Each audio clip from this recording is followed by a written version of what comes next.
Before we begin our next panel, we're going to take a moment to pay tribute to the memory of Stephen Sotloff, an insightful and brave journalist who was murdered last September by terrorists affiliated with the Islamic State. Now, some of us at FDD had the privilege of knowing Steve personally when he was a visiting fellow at FDD back in 2011. He didn't write for FDD in Washington. He felt compelled to travel to places like Libya and Yemen and Egypt. He believed in the importance of getting the stories of people on the ground in war-torn countries because he wanted to give voice to the victims of these terrible conflicts. Ultimately, Stephen traveled to Syria. He went there to examine what was happening to people living under Bashar Assad's rule. 2 years after the first protests erupted, those were peaceful protests when they began, but 2 years later, only 60,000 people were dead. There were nearly 3 million refugees. More recent tallies, of course, have well over 200,000 dead and nearly 10 million refugees are displaced. Stephen traveled to the Atma refugee camp to talk to people who had little food, barely enough water, a few blankets in the middle of winter. He went back to Syria in August 2013 to continue this work. During the year in which Stephen was kidnapped and held against his will, a few people at FDD were honored to have been taken into the Sotloff family's confidence. For a year, they worked with Stephen's parents, Shirley and Arthur, to do what could be done in an effort to secure Stephen's freedom. Despite such efforts, after 13 months, terrorists of the Islamic State murdered Stephen in cold blood. His death was a tragedy for the family, but it was also an atrocity. Millions of people around the world have come to know Stephen since then, however, to respect his work and to be inspired by his bravery. So today we honor the values and journalistic ethics that imbued Stephen's work and his life. We'll be talking in a few minutes with a panel whom I'll introduce to you about doing journalism in the age of holy terror. First, I'd like to acknowledge Shirley and Arthur Sotloff. We are fortunate to have them with us here today. The Sotloff family established the Two Lives Foundation to continue Stephen's legacy by supporting journalists and their families affected by the realities of reporting from conflict-torn or disaster settings, and by bringing the stories of people who are suffering to people who can make a difference. We at FDD were honored to have known and worked with Stephen for a while. Two Lives is a fitting tribute to his work. Shirley and Arthur, please join me on the stage to share a few words with the audience. Thank you.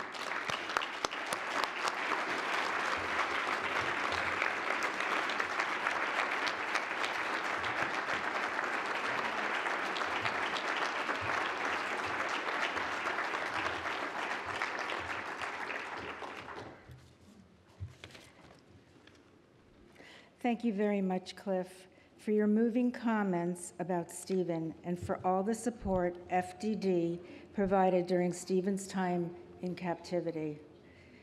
Everyone has two lives. The second one begins when you realize you only have one. These are the words our late son, Stephen Joel Sotloff, wrote during his 13 months of captivity. Stephen began to accept that he would not return home, that his first life he had relished and lived to the fullest was coming to an end. His second life began. He urged his family not to grieve for him, but instead to honor him by cherishing the freedoms we have. The past few months have been difficult for our family as we grapple with the reality that Stephen's jovial attitude and scholarly wisdom are no longer with us.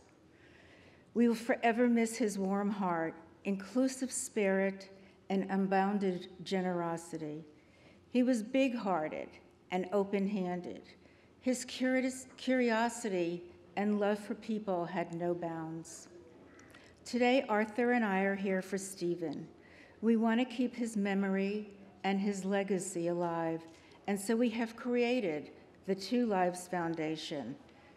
Through this organization, we will be able to support aspiring young journalists to communicate the common struggles of hope that people everywhere share. The United Nations declares freedom of speech as a global human right, but as we know, not everyone in the world has the privilege of this right. This is a primary reason why journalists from the free world bravely work to tell the stories of those who cannot tell their own. As you know, Stephen was committed to telling the stories of those who are denied freedom of speech. He was dedicated to working in those areas of the world where free speech was limited or even harshly prevented.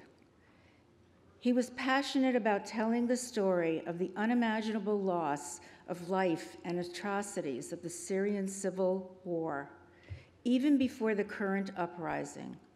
A major factor that fueled the beginning of that conflict was the defense of speech, of freedom of speech. As those individuals continue to fight for free speech, it is crucial that all of us continue the quest to tell their stories. Stephen chose his life's work because of his passion for telling the stories of those oppressed. He believed in democracy and the ideals and freedoms it afforded persecuted people. He knew all too well that many in the Middle East did not enjoy these same liberties. Stephen made it his mission to expose their plight, hoping that his reporting would spur others to use their power to bring them those same freedoms. Our family is touched by FDD's honor of Stephen's work and his life, and thank FDD and this distinguished audience here today for the special tribute. Thank you.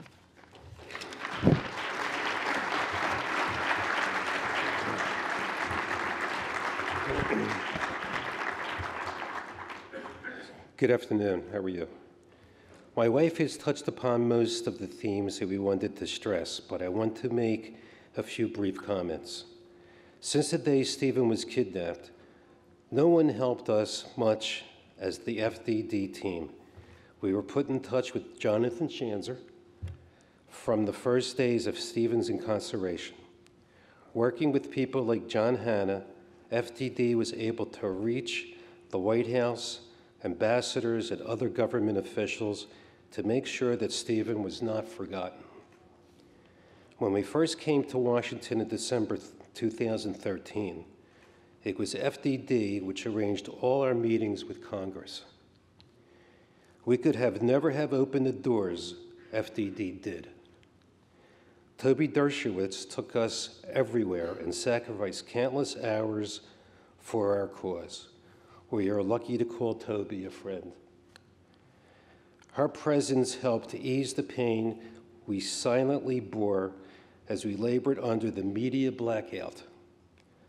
She often called us, sometimes several times a week, giving us updates, running ideas past us, and just being a friend.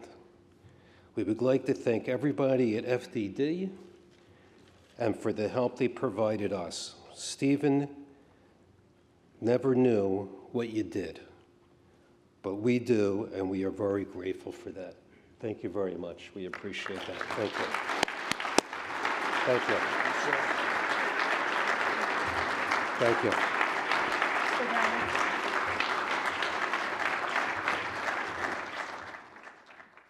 I'm going to make very brief introductions of our panelists. Then I'm going to ask just a few questions. So you should be thinking about your questions because I want you to be involved in this conversation as quickly as we can. Let me start with Nazila Fathi.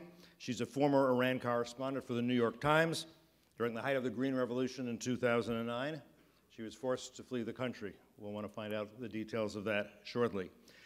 Jamie Dettmer is a journalist and broadcaster for the Daily Beast and Voice of America. He's a reporter from inside Syria, from Libya, Iraq, Lebanon, Egypt, and Turkey. And Dexter Filkins is a staff writer for The New Yorker and a Pulitzer-Prize winner and recipient of 2 George Polk Awards. You're probably familiar with all their works. I hope so. Let me start with, set it on the table this way. Many years ago, late 70s, the early 1980s, I was a foreign correspondent in places like Iran during the 1979 revolution, Ireland during the Troubles. I covered some small African wars. I was in Pakistan in the early 80s. Bad things could happen. You could be in the wrong place at the wrong time. Never did I think anybody that I wanted to interview wanted to kill me. It never occurred to me I could sit down with very hard men, as they call them in Ireland, and they'd want to tell me their stories, so I'd fill my notebook, and I'd take my notebook, and I would tell their stories and help them make their arguments to the public. And that was the convention of journalism back then. And I think it changed, not overnight, but we understood it changed overnight, when a journalist for the Wall Street Journal by the name of Daniel Pearl went for an interview, thinking he was going to fill a notebook, and instead they considered, we don't need you to tell our story, we'll tell our story, we'll tell our story by cutting off your head on videotape and posting it on the internet. That's how we'll tell our story. That's quite a change, isn't it? And let me start with you, Jamie, because you've been in the parts of Syria where James Foley was, where Stephen Sotloff was. Talk a little bit about this, the current reality that a journalist faces if you want to be on the ground filling notebooks in these places. Well, first of all, I think that the change, in some senses, occurred before that and before it involved the Western press, because for a long time in Mexico and Colombia, journalists have been targeted and have been killed, and it didn't get much reporting, and the numbers are kind of large. And that goes back a considerable length of time before all the troubles in the Middle East. But it is certainly in the Middle East, and I also cover Ukraine. In Ukraine as well, we have become the targets. We have become the bullseye. And the impact is tremendous. We've just heard, movingly from the Sotloff families, the killings, the murders of James Foley and Steve Sotloff has had an incredible impact on our coverage since then. One, there's a personal impact on us. Many of us knew either James or Steve or both of them. And so there's a feeling of outrage and anger and sadness that affects us, I think, and maybe we're less detached in some ways than we were before. There's a second impact, of course, in that since then, many major media organizations do not want us inside Syria.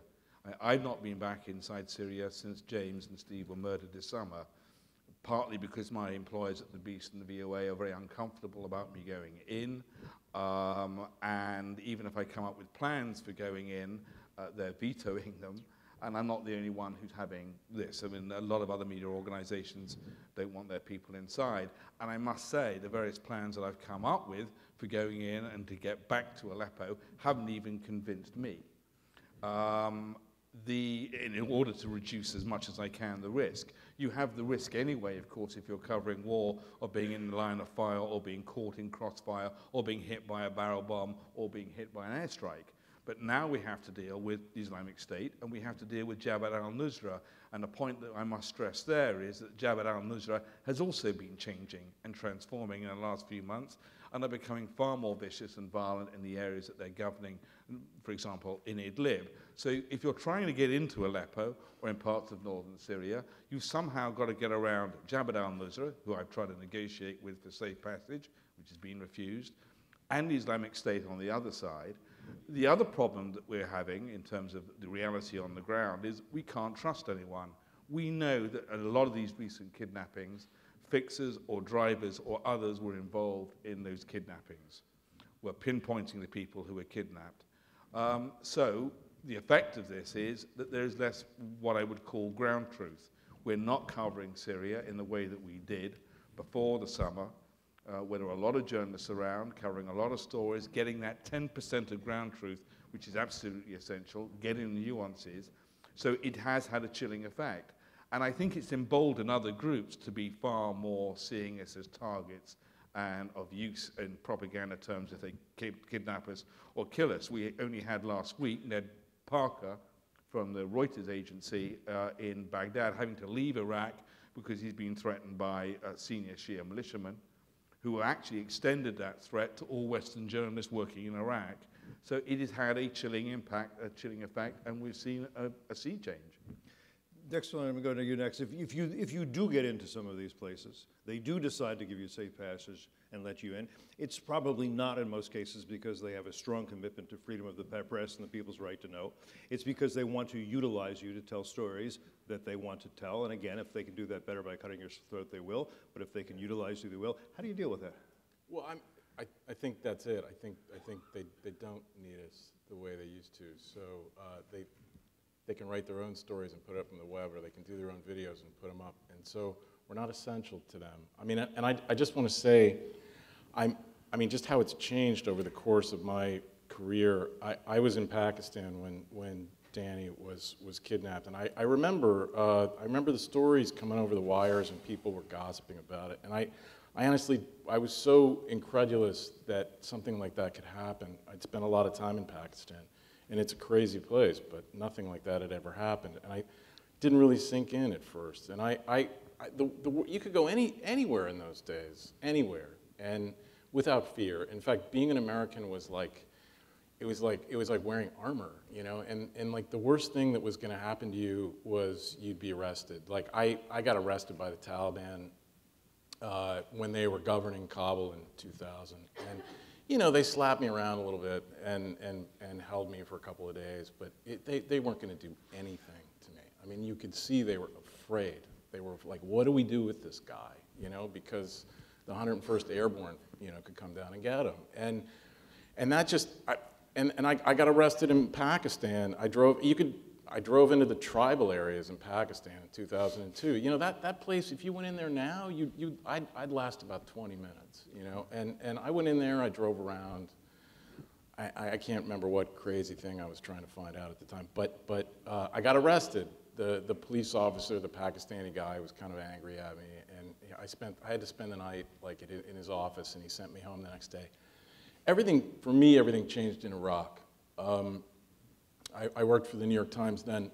We went into Iraq, we rented a house in a neighborhood, and we just set up like we would anywhere else. I mean, there wasn't any electricity or anything, so it was difficult, but it wasn't dangerous. But by the time a year later, 2 years later, protecting ourselves was the largest single expense that we had. We had 75 armed guards around this little house in the neighborhood. We had 75 armed guards. 75. We had belt-fed machine guns on the roof. We had searchlights, blast walls, hand grenades. I mean, we had everything. It was insane. And I think when I used to go in, when any correspondent would go in for the New York Times, they tried to take care of the people who were going in, and so they would take out a life insurance policy for the people who were inside. And so usually the Times had 6 or 7 people in Baghdad at any given time. They were paying $15,000 a month life insurance for each person who was in. So I mean, it was insane. I mean, it was just off the charts. And I just remember, how it changed. You know, we could go anywhere in Iraq. In the early days of the war, you could go to a Sunni village in the middle of what's now controlled by ISIS, and it's the same guys, you know. Go anywhere you wanted, but that just started to change. They started to come after us, and I remember we reached the conclusion pretty quickly that we were targets too. That they see an American. The first thing they think really is not, I think I want to kill this guy. I honestly think that your greatest danger by far is being kidnapped, because if they see a Westerner, you are first and foremost a pile of money, and somebody's going to pay to get you out, and they don't care who. And so you know, in Baghdad, I don't want to go on forever, but in Baghdad, I think in 2006.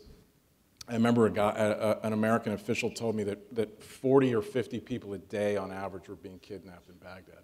And it was just a complete state of nature. And what typically happened was you would be kidnapped by a criminal gang, and then they would sell you to one of the crazy groups, like Al-Qaeda, that really wanted you, that wanted to make a video.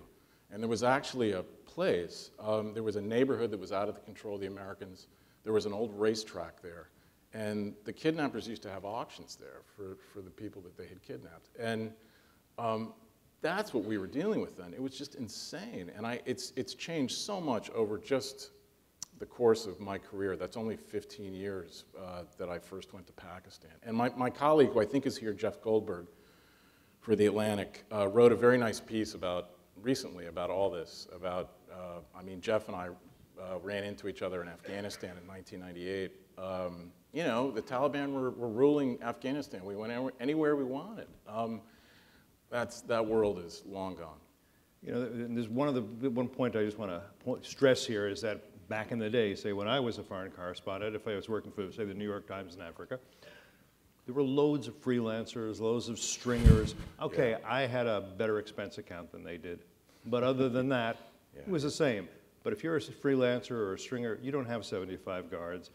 You can't afford that. You don't have a big life insurance policy. You can't afford that. Yeah. You're in there, you know, on a wing and a prayer, essentially, hoping that your fixer is an honest one. And I want to get back to the issue of fixers in a minute. I'm going to hold on to that thought. And I want to go to Nazila, and I want you to comment on anything you heard, or just tell us the story of what happened to you in Iran most recently, where, by the way, and I don't want to leave this out, and I'm going to come back to it, there is, I hope everybody knows this, there's a Washington Post correspondent, Jason Rezaian, who has been in prison since July while we're going on with these negotiations. What is this crime? As far as we can tell, absolutely nothing. We don't know of anything he's done wrong. In fact, from my reading, he bent over backwards to be positive about this regime and about life in Iran. Nonetheless, he's in prison all this time without a lawyer, without charges filed, without it being a point in the negotiations. I think that's sort of outrageous. Of course, there are other Americans being held hostage there. But by the way, and I'm going to come back to this too, this is also a way to encourage les autres. In other words, to show other journalists that we can take you too if you displease us at any time here in Iran. So may I ask you to. Well, Cliff, I'm so glad that you raised Jason's case because, as you said, he was the kind of reporter that you never expected him to get into trouble. He was extremely cautious. He never wrote anything critical of the regime. So I'm still wondering why he landed in prison. I was in Tehran during, I would say, the better days. In 2009, when I left the country, things were starting to get really ugly. I had been based in Tehran for the New York Times since the mid-1990s. I never got work permits until 1999. For 4 or 5 years, I had to work secretly, or I would get work permits that allowed me to work legally only for a couple of weeks. So for a long time, I was not able to file stories under my name. I contributed to stories that other people like Dexter wasn't covering Iran then, but so many other people who were outside the country. And this was an advantage because this didn't even exist in the 80s when Khomeini was alive. And just to rewind the tape, go back to what you mentioned, even Khomeini realized that he could get by without giving interviews to foreign correspondents. He discovered cassette tapes, and he realized that he could reach Iranian people inside the country through those tapes that he was smuggling inside the country. He didn't need reporters anymore, so he stopped giving interviews. So after his death, things became easier. People like me were allowed to be in touch with foreign correspondents. I was the fixer first before I became a reporter. It was tough. I was being summoned all the time. I was being intimidated. But still, I mean, nobody put me in jail. Nobody accused me of any serious charges. And in 1999, when conditions got better, I was given permission to work legally as a New York Times correspondent. And everybody remembers what happened in 2009. There were huge outpourings, demonstrations against the regime. People believed that the elections were rigged. And then reporters were targeted again. People who were inside the country on visa, they were quickly sort of expelled. The government refused to extend their visas. And in the end, there were just a couple of us dual nationals who they couldn't kick out of the country, but they sent us letters and requested that we don't cover what was happening on the streets, which was almost impossible because for me, they were the biggest events of the country, since the revolution. I was too young to remember what had happened in '79. And everybody was saying that this was even bigger because the population was twice larger. And every day at 3 o'clock, I would watch people on my street just around 3 o'clock marching toward the main street to protest. So it was impossible not to cover. There was an energy in the air that drew you. And of course, there was violence. People were getting shot. People were getting killed. I went out despite the ban. I was getting threats from some people I knew who were being sympathetic, from people from the intelligence ministry. until one day I noticed there was a big team out of my house. I mean, it was shocking, 16 men in 4 cars, 2 motorcycles. They started chasing me when I left the house. I just made a round around the block and came back home. I never left my house until 3 nights later when I left the country. I don't know what would have happened if I hadn't left the country. I heard that an arrest warrant was issued for me a day after I had left the country. But even at that time, even when I knew that I could get arrested, I never knew what was happening to other colleagues who had been arrested. I mean, Nazila Fathi was picked up just a few days before I left the country. He was tortured, he was beaten up. Eventually he was released. It took about 3 months, but it looks like the pattern is getting worse and worse. I mean, everybody knew after 3 months they had to either charge him with something or let him go. Now Jason has been arrested for over 7 months. He's been held without any charges against him. Nobody knows where he is and what's going to happen to him. So, I mean, the situation is just getting worse. The patterns are different in different countries, but then we lose sight of what these kinds of treatments, the brutality, does to the stories that are getting out of the country. Let me ask this question. I know I can see you chomping at the bit, but I'll let you say what you want. But I'm going to throw another question at the same time, and it's a hard question, but it's a question that I'm sure you've all asked yourselves and are asking yourselves. So I'd like you to answer it or begin to. For this audience, is given what we know now about the changed realities in places like eastern Syria, western Iraq, is it really worth it? Is it worth risking your life for the kind of story you can get, which is not the kind of story you could get once upon a time? Yes, you can get a story on the people who are living there. But if I go and say to you, you know what, Jason, I want you to go into Syria, and I want you to find out what kind of relations the al-Nusra Front has with the Islamic State and also with the more moderate groups. Can you find that out for me? I'm going to tell you, my guess is you can't. I think each journalist has to answer that question for themselves. Answer for yourself.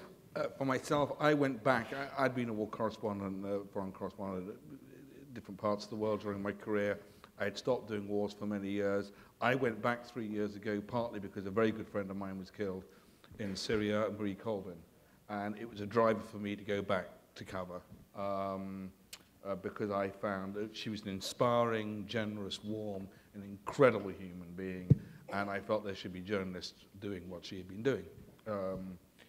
I take inspiration from James and Steve, and it's what will drive me to continue for as long as this rather elderly body continues to be able to go around the Middle East. But you know, the question you ask is about a particular story. We are all responsible, as our employers are, to try to reduce the risk as much as we can. So if you're going to go and do a story or go into an area, you have to be satisfied, and you have to satisfy your editors, that you really have reduced the risk, and you think that you can get in and get out. If you can't get out and you can't file, you've actually failed in your mission. Your purpose is to file a story. My father was a journalist, and actually he gave me about 2 pieces of advice in my life. One was to duck when I went to my first war, to remember to duck, and the second was always file. Make sure you file. So that's an essential point. I want to take up something else you raised, though, about the Washington Post journalist Jason, and the fact that this hasn't become an issue for the administration. I think a lot of us were extremely surprised and disappointed in the wake of the kidnapping of Steve Sotloff and James Foley at the lack of reaction from the administration and from some people on Capitol Hill.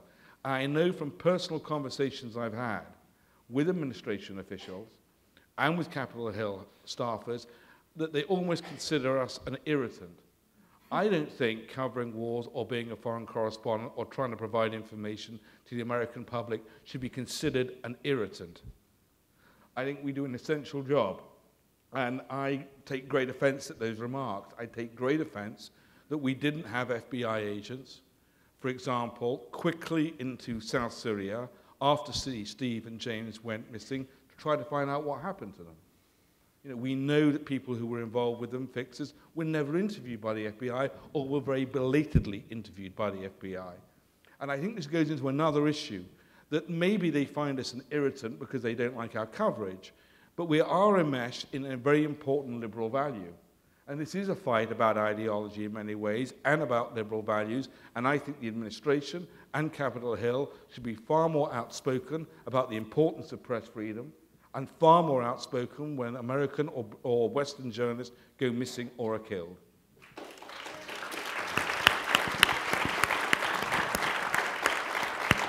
You want another? Can I give you another question, or you want to add on to this? Which Talking to me? Yeah, I'll give you another question, then you can add on anything else. Okay. So there's another portion of this. There's a very fine journalist, I think, by the name of Mate Friedman, and after the Gaza war last summer, he wrote a series of pieces in the Atlantic and Tablet about how journalists in Gaza were being intimidated and directed to produce certain kinds of stories and to avoid certain kinds of stories and certain pictures while in Gaza. And there were also, and this is another part of it, those agenda-driven journalists who said very clearly, I'm here in Gaza to cover the Palestinian side of the story, and NBC journalist said that. One side of the story, that's what I'm here to cover. So I talk a little bit about the tendency to intimidate journalists, to tell the story. And of course, in Gaza, we have had journalists kidnapped, two from Fox, Steve Santani and Olaf Wig, and they were held and they were converted at knife point, and their names were changed. Again, it shows others what they can expect. We've had this, was a BBC correspondent also held. Talk about the ability of some of these regimes to direct the coverage the way they want to. Well, look, I mean, that's an old story. You know, governments, whether they're not democratic or whether they are, have been trying to intimidate, you know, reporters into various means to tell the kind of story they want. But sometimes they succeed. Yeah, but I think any journalist worth the name is not going to allow themselves to be intimidated like that. You don't think it happened in Gaza? You don't think that the coverage was slanted? I don't know. I mean, it's hard to say because you know, God is in the details in these things, and that's why you're there. There were no photographs of any Hamas members in uniform or shooting rockets. Over 3,000 rockets were fired. None were shot. We had journalists who came out afterwards and said, "I saw them do that. I knew if I took a picture of that, I'd be killed. I didn't take the picture." I mean, well, I can't speak to that, but. I mean, I can tell you a story, for instance. I was in Pakistan, this is a few years ago now. It was right after bin Laden was killed. And a journalist was killed there, Salim Shahzad. He was found floating in a canal, and he'd been beaten to death. And he died a terrible death. And it seemed pretty clear to me that the government of Pakistan had done this because Salim, who I knew actually, he'd written some stories about their complicity in possibly hiding bin Laden. And you know, so I wanted to try to figure out what happened. And you know, the government made it really difficult for me. You know, they tapped my phone. You know, there were people following me around. You know, certain people wouldn't talk to me. It was kind of creepy. You know, Pakistan's kind of creepy at night. And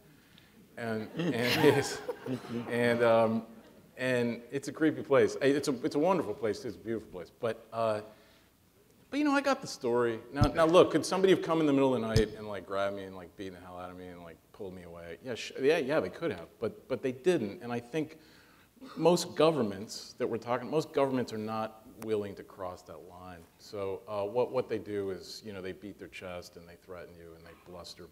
Or they arrest Jason Rezaian and hold him. Well, but that's a government willing to cross the line. But okay. yeah. I think most governments aren't willing to go that far. Right.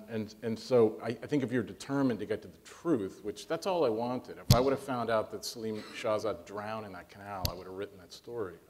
But the government of Pakistan killed him, and they did in fact. And I think you can still do that. Look, if you're up against somebody like Jabhat al-Nusra or ISIS or a regime like the Iranian regime that's going to put reporters in jail and torture them in many cases.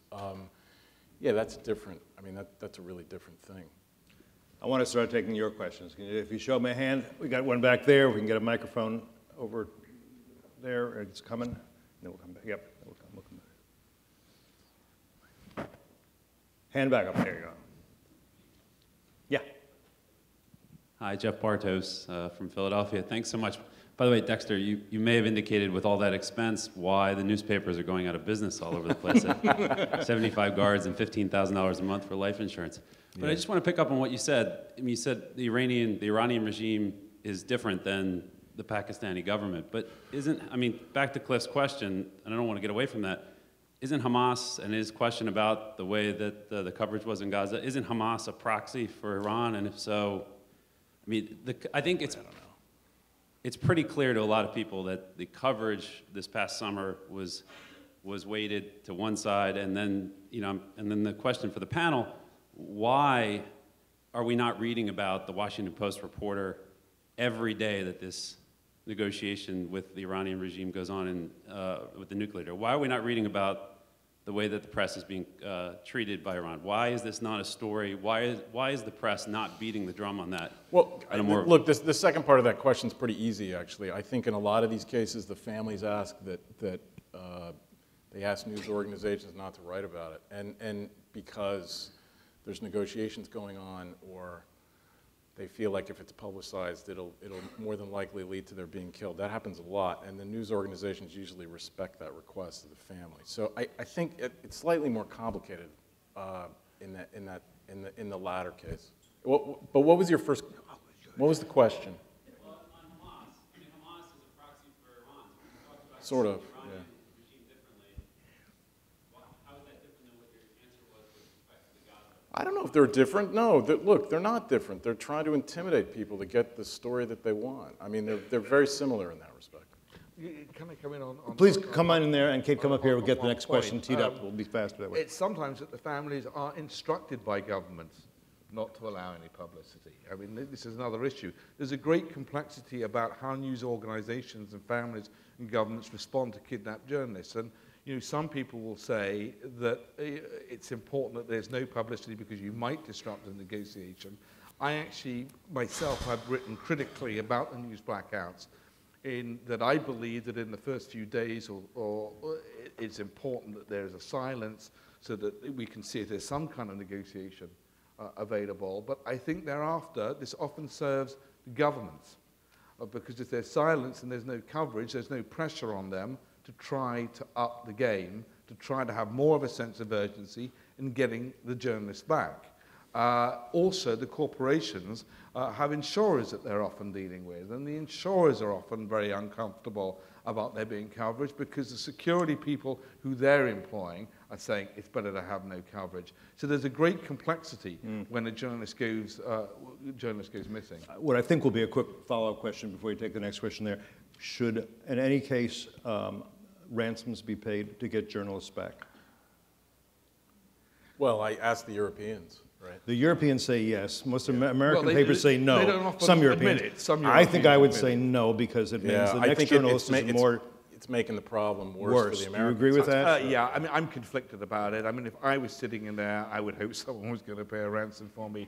But intellectually, I have to say that this is just feeding more terrorism and more kidnapping. And for some countries like Iran, it's not an issue of ransom. They want something politically in return, whether it's from rival political groups inside the country or outside governments. Or a half dozen or so Taliban leaders for a prisoner. That we won't get into that controversy now either by time, but all right. But it's a good controversy. Thank you so much for a great panel. Maryam Memar Siddiqui from Tavana, which is an e-learning institute for Iranian civil society. Just a quick comment and then a question. About Jason Rezaian, actually, to Dexter Filkins, it's actually the opposite. His brother is trying very hard to get media interviews, and the Washington Post is running an ad on almost every web page, counting the number of days that he's been in prison. So there is a real attempt to elevate the issue, but the Obama administration has made a concerted effort to keep it out for God knows what reason. I would think that would be leverage in negotiations, but they seem to be denying themselves any kind of leverage they can have. My question is, to To what extent do you believe, as professional journalists, that social media and citizen journalism has allowed individuals to tell their own story, in particularly difficult places like the worst parts of the Syrian conflict? Has that taken the place of professional reporting to any valuable extent? I think it's an important contribution, but I don't think it undermines the importance of having professional journalism around. They're telling the story from their own viewpoint. Our job is to try to contextualize an event, an issue, and to try to tell more than one story, and maybe stories from different sides. So I think that's the danger of citizen journalism. And I think that also feeds back into why there's been this change towards professional journalists generally in the Middle East and elsewhere. Dexter raised this issue that they don't need us so much because they've got social media and they can put out their own story. And I think that's true. I think the second thing that's happened, I can remember when I first started out as a journalist covering foreign stories, I was in West Africa. And there, of course, people didn't actually read what I was writing because they couldn't get the Times of London. Now, in real time, they see what we're saying, and that actually can provoke a very immediate reaction. So I think that's a contribution to this change that's happened.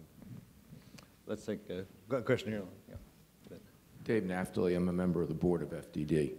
Dexter, you mentioned that one of the reasons you felt was that the cavalry would come in if you were, in fact, mistreated.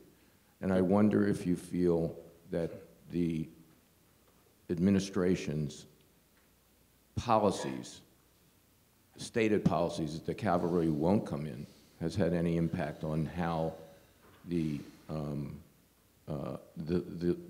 rise of ISIS and other organizations like that. No, I'm sorry. I meant there was a fear of the United States back That's then. what I meant. But I don't think the cavalry was ever coming. I mean, in fact, I remember the day that I got arrested by the Taliban. This is a funny story. I got arrested by the Taliban, and they were beating my translator really badly, and they were slapping me around a little bit, but I managed to get away from them, and I ran away. And this is a year before 9/11 in Kabul. And I ran down the street, and I made it to the United Nations. And I banged on the door, and I felt, my God, I'm saved. And these guys with long beards and guns were running after me. And, the security officer came to the front door and said, "Get lost.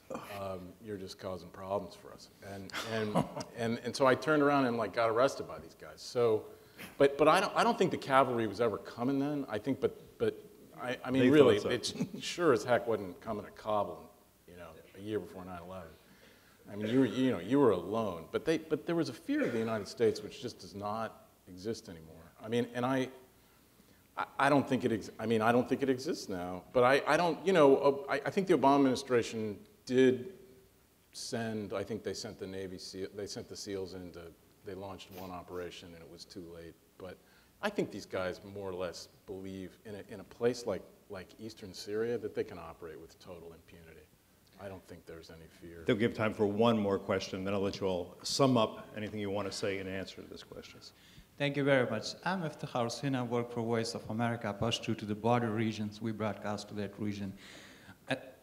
Discussion cannot get more interested than this one for a journalist, particularly for me who comes from that region. I'm aware of the dangers of the militants and both the government in Pakistan in the context. Dexter, I have a question for you.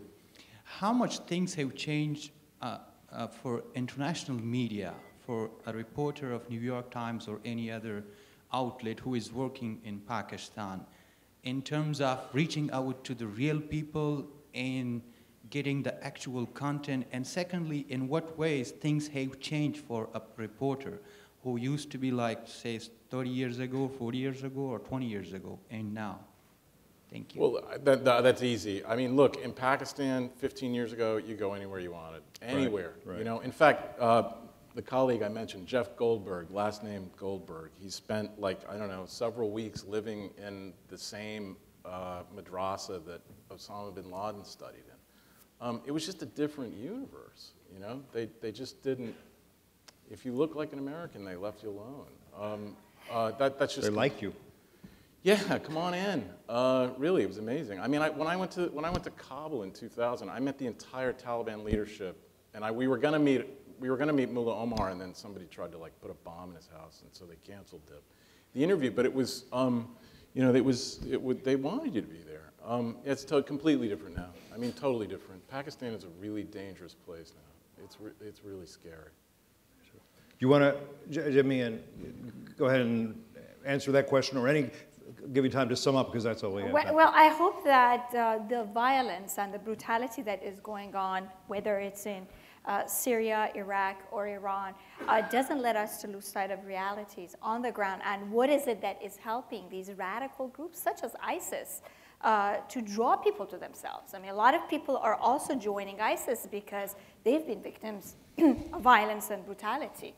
And the violence that we see on our screens that ISIS is committing should not push us toward embracing violence. We have to, I think, seek some kind of sustainable reform in these countries, in these regions, that will stop the flow of supporters for these radical groups. Jamie?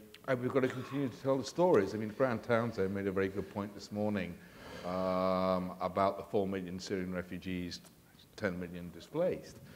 That we're seeing cycles of future violence there. I spent a lot of time with refugees, Syrian refugees in Turkey, Lebanon, and inside.